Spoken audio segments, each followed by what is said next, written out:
አደይን ለማንም መዳር አይችሉም። አደይን እናገኝ አሁን በሳዴፍ አያርለ አያርልኝ እንደዚህ አይነት ወኔ ነው የሚያስፈልገው።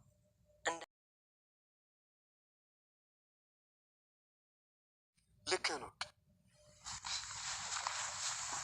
ይኸውልህ እንጂ ማን አስገድዶሽ መጣሽ? ለምን አትመለሽም እንዴ? ይሄ ሁሉ መንገድ ነው የምመለሰው? ይኸውልሽ ልጁ እዚህ ጋር ማንም ያልደከመው ሰው የለም። እሺ አደይ እናቷ ቤት ትመስላለች። እሱን ስንደርስ የምናየው ይሆናል። ግን ምናልባት እዛ ባትሆኑ እንኳን አባቷ ጋር ነው።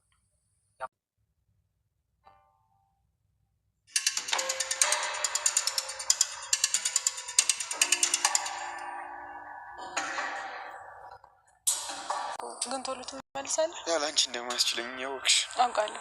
በቃቸው ነው እንዴ? ቆየ ጠፍተክ ነው ደግሞ? ምን ሆነሃል? ምን ሆነ ነው የምትደቃይመን? ምንድን ነው ሻኪራ? እንዴ ልቤ ልታስተፊ ነው እንዴ? ቆየ ጠፍተክ ነው ደግሞ? ምን ሆነሃል? ምን ሆነ ነው የምትደነግጠው? ምን ነው ሩታዬ? ውድ ቻናል ቤተሰቦች እስኪ ላይክ ሰብስክራይብ አድርጉ። ምን ችግር አለው? ምን ይጎልባችኋል? ህጥለው ስድብ ራሱ ይጠቅማል ማለት ነው። እና ውድ ተመልካቾቼ እንበረታታ አብረን እንደግ። እናንተም ላይክ ሰብስክራይብ አድርጉኝ። እኔም ኮመንት ታስቀመጣችሁ እኔም እመልሳለሁኝ ማለት ነው። እና እንግዲህ ዴቭ ከስንት መከራ ከስንት ትግል ከስንት ፉክክር ከስንት ነገር በኋላ እንግዲህ ወደ ሽምግልና ሄዷል ማለት ነው። ገጠር ገብቷል ዴቭ።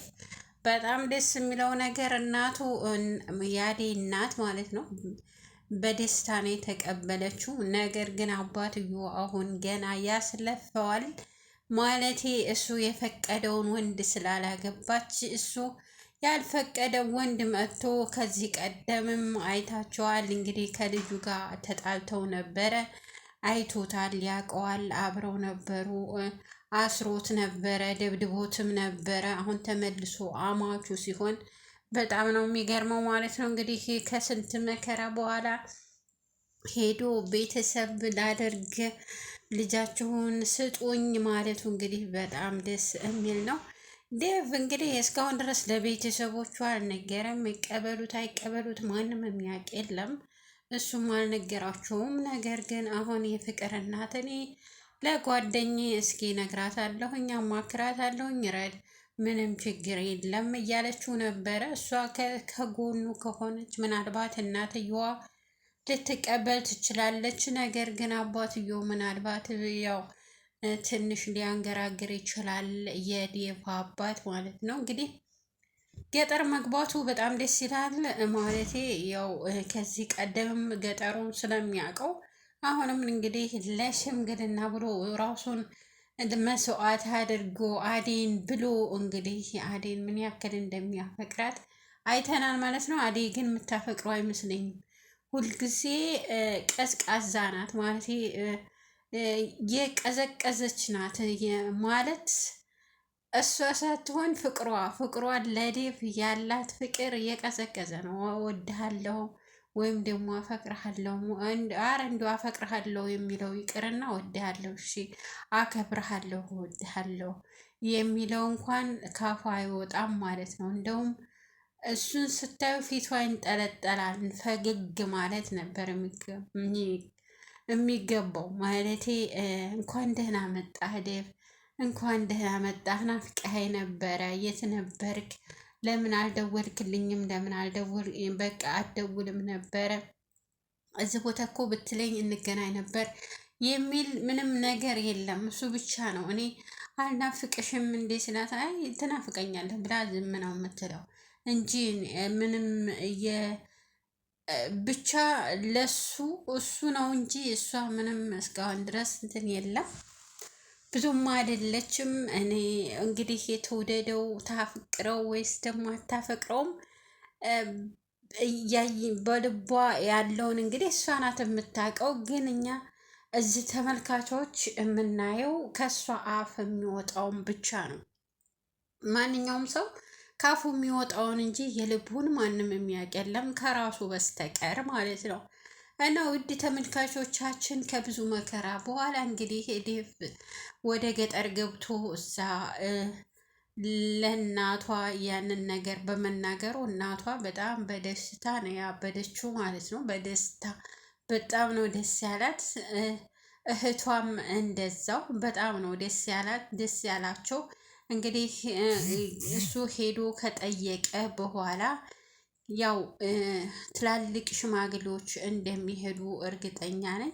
አባትዮ ግን በፍጹም አይሰጥም፣ በፍጹም አይሰጥም። ከዚህ ቀደም እሱ ያመጣውን ባለ ሀብት እምቢ ብላ ሄዳ ጠግባለች እና እኔ የለሁበትም ልጄ አይደለችም ልጄ መሆኗን እንትን ብያለሁ ከእንግዲህ ወዳ አላውቅም የሚል ነው የሚመስለው። እንግዲህ ሰውየው ማለት ነው ለአሁን አላገኘውም። እናትየዋን ብቻ ነው ያገኘው ሄዶ ማለት ነው ከዳይመንድ ጋር። ዳይመንድ ደግሞ በጣም እንግዲህ እያጃጃለ ነው።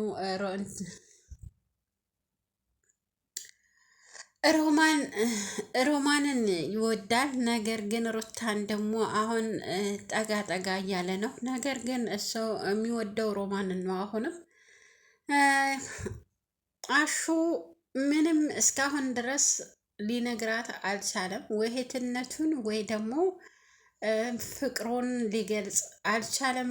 ከሁለቱም ማጣት አለሁ በማለት እስካሁን ድረስ ምንም ሊላት አልቻለም። ይኮማተራል፣ ይታጠፋል፣ ይዘረጋል። ያ ወደ ላይ አቤት ይላል፣ ወደ ታች ያቀረቅራል። ምንም በቃ የሚሆነው ነገር የለም ለእሷ ሲል። ነገር ግን እስካሁን ድረስ ምንም የተናገረው ነገር የለም ማለት ነው። አሹ በጣም ግልጽ እና ደስተኛ ልጅ ነው ማለቴ ያዝናናል። የሚያደርጋቸው ነገሮች ሁሉ ያዝናናሉ። ለሁሉም በጣም ትዕግስተኛ ነው። ሁሉንም በጸባይ ይቀበላል። ነገር ግን አሁን ፍቅሩን ለመግለጽ በጣም ከብዶታል። ያው የከበደበት ምክንያት እሷ ደግሞ ወንድሜ ነው የምትለው። እንደ ወንድምነት ነው የምቆጥረው እንጂ እኔ አንድ ቀንም በዛ አስቤው አላውቅም ነው የምትለው። ለምን እንደው አይገባም። ለምን እንደው ባይገባንም እንግዲህ ሁሉም ነገር ጥሩ እየሄደ ይመስላል። እንግዲህ ወደ መጨረሻውም እየተቃረብን ነው። አደይ እሷ ታገባች ሁሉም ነገር ያበቃል ማለት ነው። ድራማውም እዚህ ጋ ያቆማል። እነሱም ከተጋቡ በኋላ ማለት ነው። እንግዲህ ፍቅር ያው በጣም ከሚባለው በላይ ነው እያለቀሰች ያለችው። ዴቭን በጣም ትወደዋለች። ቤተሰቧን እንደዛ የምታደርገው በዙ የተነሳ ነው። ቤዛ ተመልሳ መጥታለች። እንግዲህ እናቴ ታማለች ነው። እናት የላትም ተቀድሙም ማለት ነው። ቤዛ ብያቸዋለሁ እናት የላትም በእናቷ እያማ